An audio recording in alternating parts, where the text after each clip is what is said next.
What's up, guys? Randy with Ace Tactical. Today we have the Palmetto State Armory Dagger back for a part 2 review. We did a part 1 where it was completely stock, no modifications on the gun whatsoever, and now we kind of have it Gucci'd out. We got a Parker Mountain machining comp, Trijicon RMR, Kagwerks slide release, Timney Alpha competition trigger, and the Surefire X300. We'll get some shots going for you guys and get ready to go.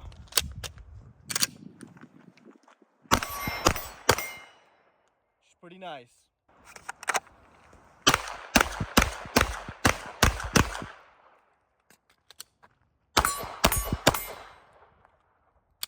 What's up, guys? Randy with Ace Tactical. Today we're going to be doing the Palmetto State Dagger, kind of the 2.0 video now that we Gucci'd it out, did some attachments to it.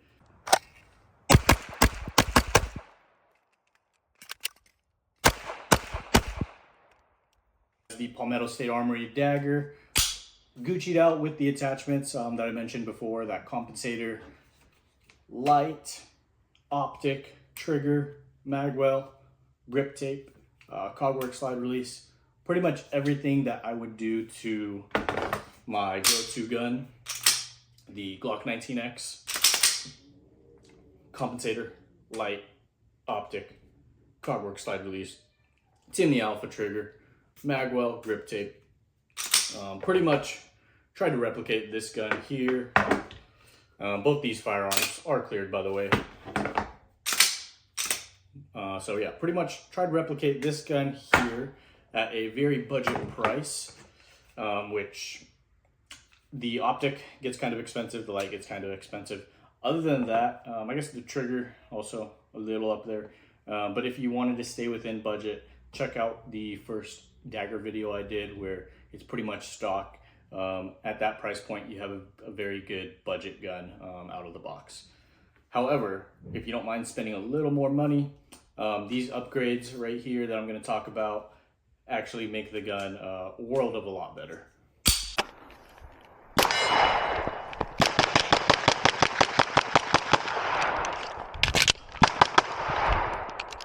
Oh, that's all of them. All right, guys, so I'm not going to talk about every feature on the Dagger like I do in the first video. More so, I want to talk about the modifications, why I chose them, how it compares with this setup right here, if it comes close at all. And yeah, we'll just pretty much do a side-by-side comparison, going over each component of this one, the Palmetto State Dagger with my 19X. Let's go ahead and start at the top. For my optic system, I went with the Trijicon RMR Type 2 adjustable. That's one of my favorite optics out there. I think the auto adjustment does a great job. I think it's very intuitive auto adjustment. I've never had any issues with the auto adjustment being too dim. Sometimes it can be a little too bright for my preference, but I would much rather have that than it being too dim and then struggling to pick up that dot. So, RMR, Trijicon RMR Type 2, great optic system, versus what I have on my 19X. I have the RMR HD, which is also a phenomenal red dot. I think, actually I know I like this better.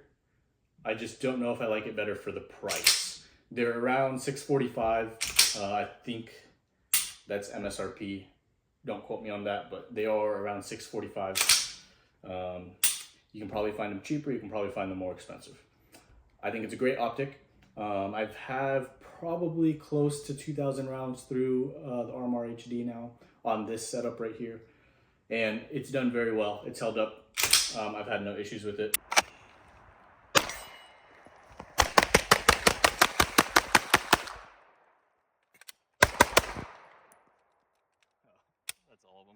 I'll probably end up doing a review on just the RMR HD in the future once I get probably closer to 3,000 rounds.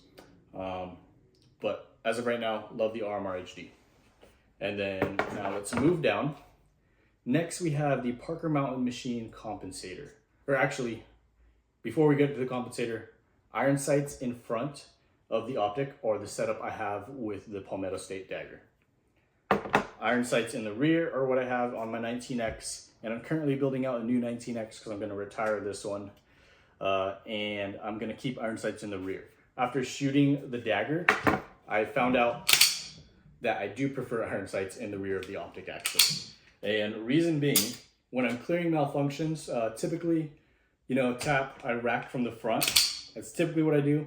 But sometimes I will go ahead and rack off of the optic. It just depends. Sometimes I will rack off of the optic, and with the iron sights in front of the optic, it's a pro and con. It can offer protection, like if you were to rack the firearm off of a surface like the table, it'll hit the sights instead of your optic if you're worried about that. Most modern day optics are going to be durable enough to where you shouldn't have to worry about if you're just racking this off of the optic.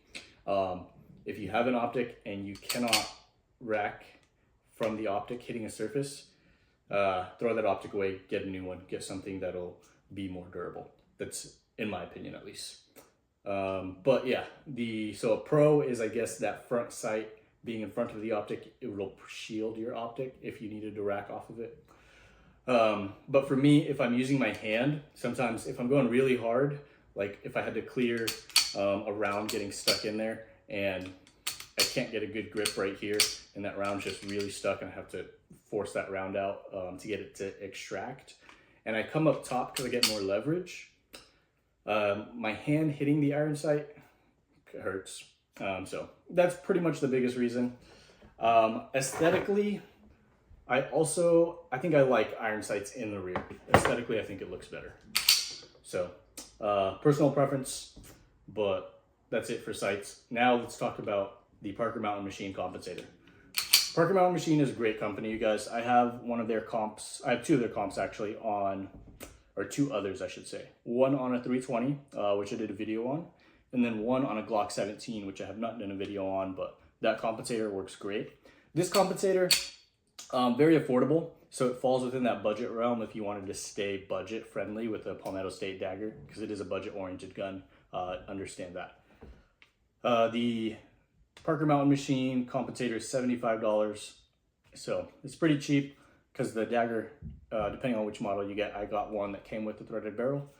So all I had to do was throw some Loctite, thread this on. I bought their shim kit, and then I bought their little mushy mount, I think that's what they call it. And it just allows you to time the compensator properly. Super simple to install.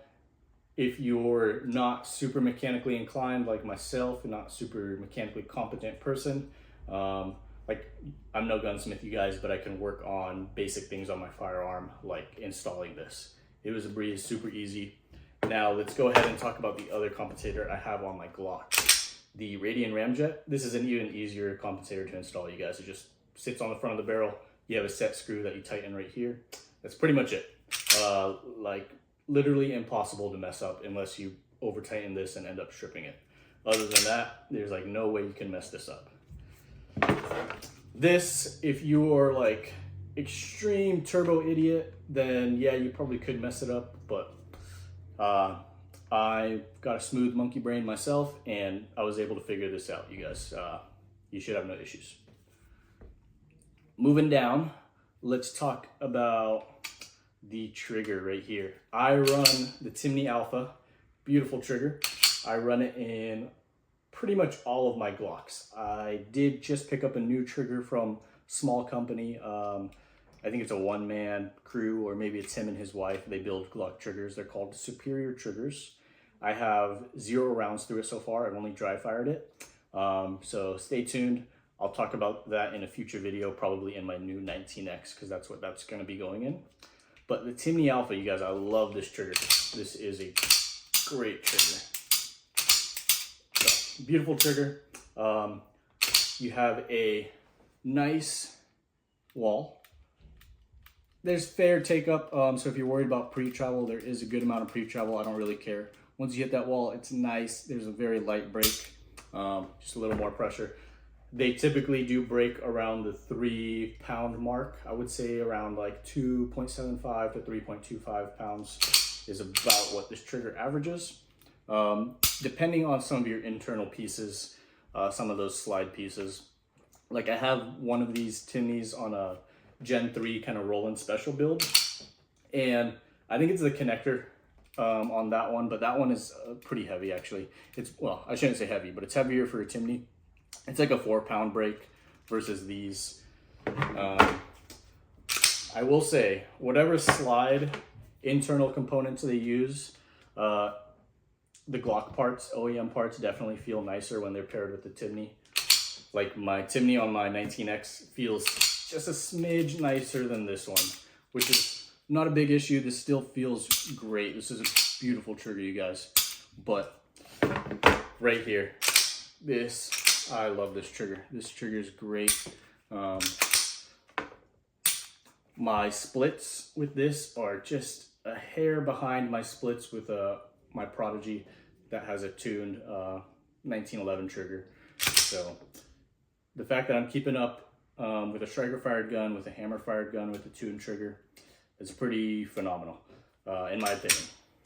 This right here, love the Timney Alpha on an actual Glock, the actual Glock parts.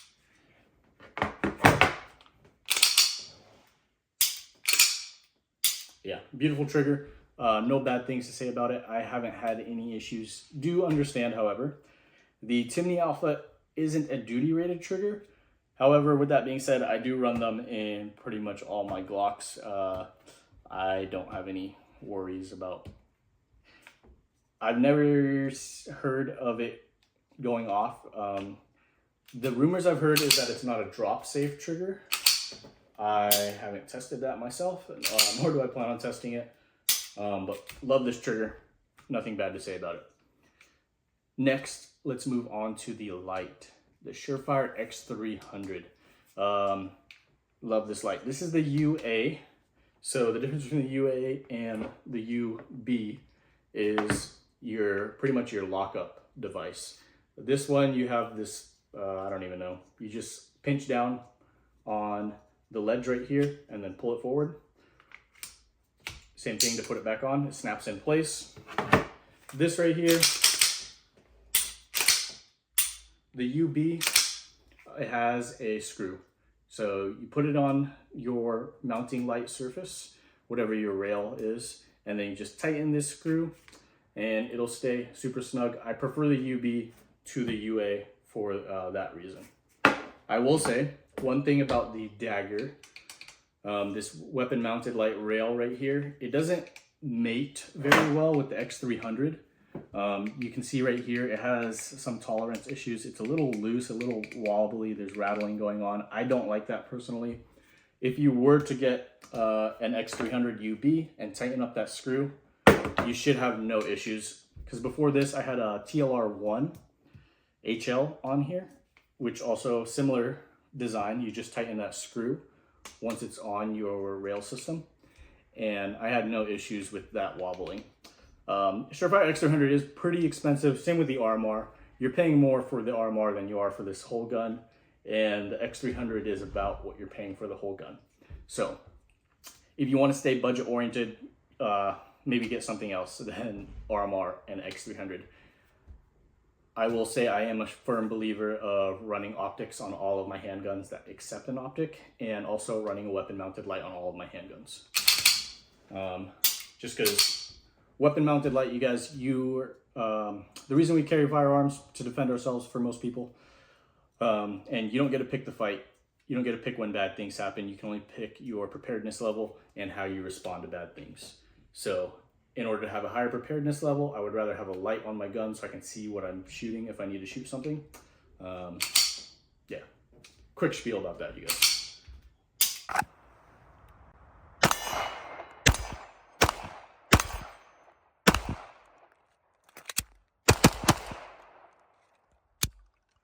All right, guys, this compensator, Parker Mountain Machining Comp, it does pretty well at taming recoil. It's not, so this PSA Dagger, the full size, it's comparable to like a Glock 19X, Glock 45.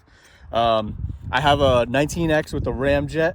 That is definitely an improvement over this, but if you're looking for a budget, kind of cool gun set up with a compensator, this would be a pretty good option. Radian ramjet on a 19X or 45 definitely keeps the gun flatter than the Parker Mountain Machine Comp on a Palmetto State Armory Dagger. But for the price, this is a pretty affordable setup if you take away the light and the optic. moving down to the Magwell. It's a Magwell, you guys. You know me. I like Magwells. They all feel relatively the same to me. I don't like anything super flamboyant, super like oversized, and it's just sticking out like a race gun. I do like, I don't know, something just more sleek. Like both of these, I think look great. They're both SLR rifle works. Just because, I don't know, it's simple. I'm not endorsing SLR rifle works. You guys can get a Magwell from anywhere. Find one that works for you, for your preference. That's going to come down to all personal preference. Pretty much everything I'm talking about is going to be personal preference, but this is how I prefer to run my guns. SLR Rifle Work Magwells, great. I have another SLR Rifle Works Magwell coming for my next 19X that I'm building. But Agency Arms, Terran Tactical, there's other companies you guys can go to for Magwells. One thing I will say about this dagger right here. Installing the Timney was a little more difficult than installing it on like a Glock, just because some of the internal parts and how you take this gun down are slightly different. Like the takedown pins right here, these are a pain. This center takedown pin is fine. The one right here and the one right here back by where that back strap would go, those are like roll pins for whatever reason, and those are a pain to get out. I'm gonna switch to a close-up view and I'll show you guys what I'm talking about. All right, guys, again, this firearm is cleared. So the takedown pins I'm talking about, you have on a normal Glock, you have this one, you have the one by where the back strap would go, and that will pretty much allow you to take down most of the internal components. Pretty much everything you need to swap out when you're doing trigger swap, trigger job, whatever you're messing with in here. And now if we switch to the dagger, you still have this guy right here. That's comes out pretty easy with a punch. In here you have a roll pin. Back here you have another roll pin, and that motherfucker right there is a pain to take out. I put this on a block pretty much, and then sat there with a punch and soft mallet and had to hammer this away to get it out. So let's go ahead and get close right here. This has nothing to do with the roll pins, but as you can see, wear and tear. I do prefer to run my guns pretty, I don't know, harder. They're not safe queens or anything like that, so I like when I have scuff marks on my guns. Especially ones that I don't plan to resell. Like this is a cool piece. I don't plan to ever get rid of this just because this is one of my first like actual dedicated to training firearms. I had 2 other handguns before this, before I actually started taking shooting seriously. So when I first joined the Army, pretty much I had 2 other handguns, and then as I was in the Army, I started taking shooting more seriously, started training more seriously. Got a 19X like this. This is pretty much what I've done all of my serious training with. And it just has a lot of sentimental value to me. Like when I first started out, horrible at shooting. And it's come a long ways, progressed a long ways with me. Probably close to, we got to be closing in on 20,000 rounds through this guy right here. So yeah, beautiful gun. Gonna be retired soon and replaced with the new 19X. Pretty much exact same parts. Just brand new is what I'm gonna do. And a little more custom, like I'm gonna actually get the slide cut instead of this kind of ghetto slide grip tape up top, just because this slide right here is smooth. I need something to manipulate from the front. Well, I could manipulate from the front still without this, but it's just so much better, even though it looks kind of trashy now that there's so much heat and abrasion going on with this. It looks kind of trashy, I know, but functionality wise, this functions great. And then at the end of the day, I can just take a heat gun to it, scrub it all off. Same with the grip tape. I've replaced this grip tape like 4 times now. This is my 4th set of grip tape. But before this turns into my 19X review, let's go ahead and finish talking about the PSA Dagger full size. Oh, one thing I forgot to mention, Kagwerks slide release. I run that in all my Glocks. Love the Kagwerks slide release. Just because the way I grip the gun up here, high and tight on the frame. If I'm running a normal slide release, I will either pin it down so I do not get slide lock. No slide lock coming back on that last round on the empty mag, or it doesn't happen too often. It's mainly that slide override. Sometimes I will end up pushing that slide up on a stock slide release. And then while I'm shooting, goes bang, bang, bang, and then ends up locking, even though there's bullets to be shot. So don't want either of that to happen. Pick up yourself a Kagwerks slide release. They're good homies of mine. So do understand there is some of that relationship there, but even if they weren't, I would still be running this. I think it looks good. It will cause slide scuffing on most slides though, which I don't care. Like I said, my guns aren't safe queens. If you guys are worried about that, maybe don't pick up a slide release, but I don't know. I think the wear and tear on a firearm looks good. It shows that you actually train, you actually shoot. Your guns just aren't there to be there. And I don't know, you're not one of those people that just buys guns, keeps them in the safe, doesn't shoot, or shoots once a year. So there's my quick rant, you guys.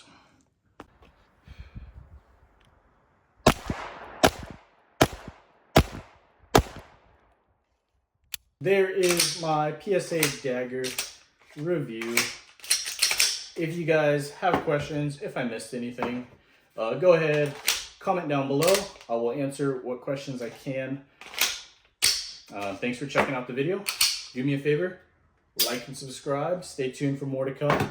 Like I said, my ankle is pretty much fully healed now. It's going to be a while before I'm like 100% running. Like you'll see in the video when I run, it kind of looks weird and I run kind of slow right now. Still recovering from that broken ankle. But do me a favor, like and subscribe. Stay tuned for more content to come. Take it easy, you guys. Stay safe.